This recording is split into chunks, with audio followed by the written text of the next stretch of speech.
नमस्कार, मी प्रदीप आलकुंदे. आता सध्याच्या परिस्थितीमध्ये पावसाची अनियमितता खूपच वाढलेली आहे.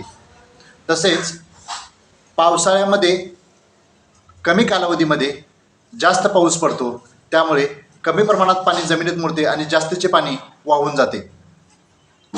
पावसाळ्यामध्ये एकूण पावसाच्या दिवसाची संख्यासुद्धा कमी झालेली आहे आणि पावसाळ्यातील बराच कालावधी हा पावसाविना जातो. त्यामुळे शेतकऱ्याच्या उत्पन्नामध्ये घट होऊन त्याला आर्थिक नुकसान सोसावे लागते.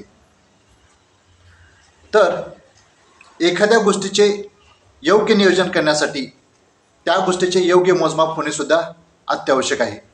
प्रत्येक गावामध्ये जर पर्जन्यमापक यंत्र बसवले तर त्या पर्जन्यमापक यंत्राच्या साहाय्याने आपणाला गावात पडणारा एकूण पाऊस मोजता येतो आणि गावात पडणारा पाऊस मोजल्यानंतर गावामध्ये उपलब्ध असलेल्या पृष्ठभागावर आणि भूगर्भात असलेल्या पाण्याची उपलब्धता आपणाला समजते आणि पाण्याच्या उपलब्धतेनुसार आपण खरीप आणि रब्बी हंगामात घेणाऱ्या पिकांचे योग्य नियोजन करू शकतो आणि त्यामुळे आपण भविष्यात होणारी पाणी टंचाई थांबवू शकतो. त्यामुळे प्रत्येक गावामध्ये पर्जन्यमापक यंत्र बसवणे अत्यावश्यक आहे.